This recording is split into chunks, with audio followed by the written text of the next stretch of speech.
লেবাননের টায়ার ও মারাকাস শহরে Israeli drone হামলায় ১৫ জন নিহত হয়েছে। আহত হয়েছেন ৮ জন।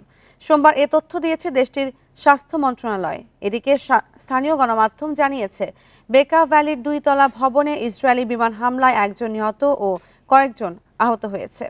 ধ্বংসস্তূপের নিচে অনেকে আটকা থাকায় হতাহতের সংখ্যা বাড়ার আশঙ্কা করছে কর্তৃপক্ষ। এদিকে রাজধানীর বৈরুতে হামলা অব্যাহত রেখেছে তেল আবিব। সেখানকার ৪টি আবাসিক ভবন খালি করার নির্দেশ দেওয়ার পর হামলা জোরদার করেছে আইডিএফ। এর আগে রোববার লেবাননে ৮৪ জন নিহতের জবাবে ইসরায়েলের ৩৪০টি ড্রোন ও ক্ষেপণাস্ত্র ছুড়েছে হিজবুল্লাহ। এতে ১১ জন আহত হয়। ক্ষতিগ্রস্ত হয় সেনা গোয়েন্দা সদর দপ্তর ও আইডিএফ-এর নৌঘাঁটি। এদিকে ইতালি শান্তিরক্ষীদের ওপর ইসরায়েলের সাম্প্রতিক হামলার নিন্দা জানিয়েছেন লেবাননের পররাষ্ট্রমন্ত্রী।